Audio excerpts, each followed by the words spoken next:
दोस्तों, क्या आप जानते हैं कि समुद्र में कितने टन प्लास्टिक मौजूद है और उनका हम पर क्या प्रभाव पड़ता है? क्या हम कभी इन बड़े बड़े समुद्रों से गंदगी खत्म कर पाएंगे? चलिए जानते हैं दोस्तों, समुद्र में कितना कचरा मौजूद है। लेकिन इससे पहले अगर आपने हमारे पेज को लाइक नहीं किया तो जल्दी से कीजिए। दोस्तों, महासागरों में प्लास्टिक एक बड़ी समस्या बनती जा रही है। एक नई रिसर्च के अनुसार दुनिया के महासागरों में अब 171 ट्रिलियन से ज्यादा प्लास्टिक के टुकड़े तैर रहे हैं। इंटरनेशनल साइंटिस्ट की एक टीम ने साल 1979 और साल 2019 के बीच अटलांटिक, प्रशांत और भारतीय महासागरों और भूमध्य सागर में लगभग 12,000 जगहों पर सर्वे किया। उन्होंने साल 2005 के बाद से समुद्र के प्लास्टिक प्रदूषण में बहुत ज्यादा वृद्धि देखी। रिसर्च में दावा किया गया कि अगर समुद्र में कचरा फेंके जाने पर काबू नहीं पाया गया तो साल 2040 तक यह बढ़कर 3 गुना हो जाएगा। और देखा जाए तो इस समय समुद्र खतरे में ही है। इसकी बड़ी वजह है प्रदूषण। हम समुद्र में सैकड़ों तरीकों से कचरा डंप कर रहे हैं। हर साल हम दुनिया के लगभग सभी पानी के रास्तों से प्लास्टिक का कचरा, केमिकल्स, कच्चा तेल और प्रदूषण फैलाने वाली कई अन्य चीजों को बहा देते हैं। अच्छी बात यह है कि अभी इतनी देर नहीं हुई है कि हम इस कचरे को समेट ना सके। लेकिन इससे पहले कि दोस्तों आप समुद्र के इस कचरे को समेटने निकले, हमें समुद्री प्रदूषण के बारे में कुछ बातें जान लेनी चाहिए। हम हर साल महासागरों में 80 lakh metric ton plastic dump करते हैं। ये तकरीबन 17.6 अरब पाउंड है, यानी कि लगभग 57,000 ब्लू व्हेल्स के वजन के बराबर। 2050 तक समुद्र में मौजूद प्लास्टिक समुद्र की सारी मछलियों के कुल वजन से ज्यादा हो जाएगा। सूरज की तेज रोशनी और लहरों के दबाव में दोस्तों ये कचरा बहुत छोटे टुकड़ों में टूट जाता है, जिसे माइक्रो प्लास्टिक कहते हैं, और जो हमारे फूड चेन में शामिल हो सकता है। और इस कचरे को पूरी तरह से नष्ट होने में 400 साल तक लग जाते हैं। लेकिन दोस्तों, इस प्रक्रिया से ऐसे रसायन निकलते हैं जो समुद्र को और पॉल्यूटेड करते हैं। अगर हम ये जानने की कोशिश करें कि इसमें सबसे बड़ा हाथ किसका है, तो आपको बता दें, कचरा फैलाने में चीन, इंडोनेशिया सबसे आगे है। समुद्र में जितना प्लास्टिक चीन और इंडोनेशिया से आता है वो कुल प्लास्टिक कचरे का दोस्तों 1/3 है। असल में 80% कचरा सिर्फ 20 देशों से आता है, जिसमें अमेरिका भी शामिल है। गौर करने और सोचने वाली बात यह है कि इस पर रोक कब लगेगी, कब हम समुद्र को पहले की तरह साफ सुथरा बना पाएंगे। ऐसा हो भी पाएगा या फिर नहीं? फ्रेंड्स, समुद्र को गंदा करने में सबसे बड़ा हाथ प्लास्टिक का भी है। जब ये प्लास्टिक पहली बार आई तो लोगों ने इसका दिल खोल के स्वागत किया। एक तो ये दिखने में अच्छी और गिरने पर टूटती भी नहीं। शायद यही वजह रही कि आज तक प्लास्टिक दिन पर दिन बढ़ती ही जा रही है। पर आज दोस्तों इसी प्लास्टिक ने समुद्र को बेहाल कर दिया है। ये बात तो आप अच्छे से जानते हैं कि प्लास्टिक को डिकम्पोज होने में बहुत टाइम लग जाता है। इसलिए दोस्तों आज तक जितनी भी प्लास्टिक बनी है वो पृथ्वी पर मौजूद है। इसका एक एग्जाम्पल मैं आपको इस कहानी के माध्यम से देने जा रहा हूँ। जनवरी 1992 में हांगकांग से एक शिप प्लास्टिक के खिलौने लेकर समुद्र से वाशिंगटन स्टेट जा रहा था। तभी समुद्र में तूफान आया और वो जहाज तूफान में फंस गया, और इस वजह से कंटेनर में जो खिलौने रखे हुए थे वो समुद्र में गिर गए। गिनती की बात करें तो ये लगभग 28,800 थे जो समुद्र में गिरे, और बदलते समय के साथ साथ ये समुद्र में चारों तरफ फैलते चले गए, जो आज भी समुद्र की गोद में कहीं न कहीं समाये हुए हैं। आपको बता दें कि समुद्र जितना पॉल्यूटेड है उनका दोस्तों एक बहुत छोटा भाग यानी कि सिर्फ 70% हिस्सा ही हम देख पाते हैं। कचरा समुद्र तल पर जमा हो जाता है, जिसके साफ होने की संभावना बहुत ही कम है। 2004 में वैज्ञानिकों ने दुनिया के समुद्रों में ऐसे 146 हाइपोक्सिक जोन को पॉइंट किया था जहां ऑक्सीजन की मात्रा कम थी और जीवों का दम घुट रहा था। 2008 आते आते ये संख्या बढ़कर 405 हो गई। 2017 में मैक्सिको की खाड़ी में वैज्ञानिकों को न्यू जर्सी के आकार का सबसे बड़ा डेड जोन मिला। अगर नाइट्रोजन जैसे कृषि में इस्तेमाल होने वाले पोषक तत्वों को बड़ी मात्रा में समुद्र में बहाया जाएगा तो इससे शैवाल बहुत तेजी से पनपेंगे। शैवाल यानी कि दोस्तों एल्गी। जब एल्गी डिकम्पोज होते हैं तो वो अपने आसपास के ऑक्सीजन को सोख लेते हैं, जिससे एक डेड जोन बन जाता है जहाँ जीवन नहीं पनप पाता। ऐसे जोन में दोस्तों मछलियाँ, अन्य समुद्री जीव बड़ी संख्या में मरने लगते हैं। कभी टाइम था ऐसा जब समुद्र के किनारे लोग सीपियां इकट्ठा किया करते थे और बच्चे तो उन चीजों को लेकर खेलते भी थे, लेकिन ये आज धीरे धीरे समुद्र से कम हो रही हैं। उसका एक मेन रीजन ये भी है कि ग्रीन हाउस गैसेस के निकलने से समुद्रों में एसिड बढ़ रहा है। इसके चलते सीपिया बनाने वाले मसल, क्लैम और ऑयस्टर्स जैसे जीव शैल नहीं बना पा रहे हैं, जिससे उनके जीवित रहने की संभावना कम हो जाती है। इससे फूड चेन प्रभावित होता है और अरबों डॉलर्स की शेलफिश इंडस्ट्री पर भी असर पड़ता है। शिपिंग और सैन्य गतिविधियों के चलते समुद्र में ध्वनि प्रदूषण भी फैलता है, जिससे जेलीफिश और अनिमोन्स जैसे इन्वर्टिब्रेट यानी कि बिना रीढ़ की हड्डी वाले जीव की कोशिकाओं को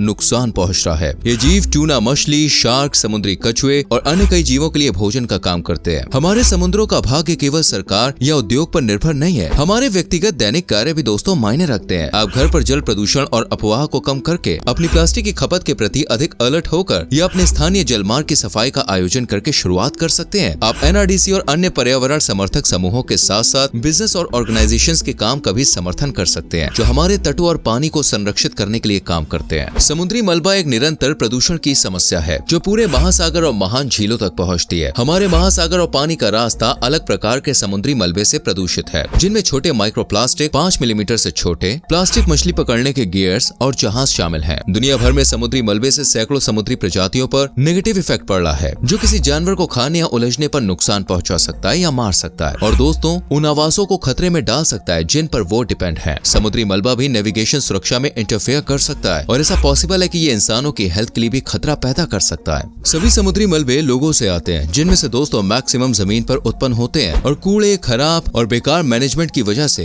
ये तूफान का पानी जो सुनामी वगैरह होती है, ऐसे नेचुरल डिजास्टर की वजह से भी समुद्र और जो बड़ी बड़ी झीलें हैं उनमें ऐसा कूड़ा कचरा आता है। कुछ मलबा जैसे मछली पकड़ने का जो गियर होता है समुद्र आधारित स्रोतों से भी आ सकता है। ये खोया हुआ जो गियर होता है ये बहुत बड़ी प्रॉब्लम है, क्योंकि ये वन्य जीवों को पकड़ना और मारना जारी रख सकता है। ये संवेदनशील आवासों को दोस्तों नुकसान पहुंचा सकता है और यहाँ तक कि मछली पकड़ने के सक्रिय गियर के साथ प्रतिस्पर्धा और क्षति भी पहुंचा सकता है। इस प्रॉब्लम के समाधान के लिए दोस्तों स्थानीय, राष्ट्रीय और अंतर्राष्ट्रीय प्रयासों की जरूरत है। 2018 का सेव आवर सीज एक्ट अंतर्राष्ट्रीय कार्रवाई को बढ़ावा देने, सफाई और प्रतिक्रिया कार्यों को अधिकृत करने और इस विषय पर संघीय एजेंसियों के बीच समन्वय बढ़ाने के लिए समुद्री मलबे अधिनियम में संशोधन और पुनर्प्राधिकृत करता है। दोस्तों समुद्र में अतिरिक्त मलबा कई सालों में धीरे धीरे कम हो जाता है। ऐसा करने के लिए वो ऑक्सीजन का यूज करता है, जिसके परिणाम स्वरूप समुद्र में ऑक्सीजन कम हो जाता है। समुद्र में ऑक्सीजन का निम्न स्तर समुद्री जीवों जैसे पेंगुइन, डॉल्फिन, व्हेल और शार्क की मौत का कारण बनता है। समुद्री पानी में एक्स्ट्रा नाइट्रोजन और फास्फोरस भी ऑक्सीजन की कमी का कारण बनते हैं। जब समुद्र के एक क्षेत्र में ऑक्सीजन की भारी कमी होती है तो ये एक डेडली एरिया बन सकता है, जहां कोई भी समुद्री जीव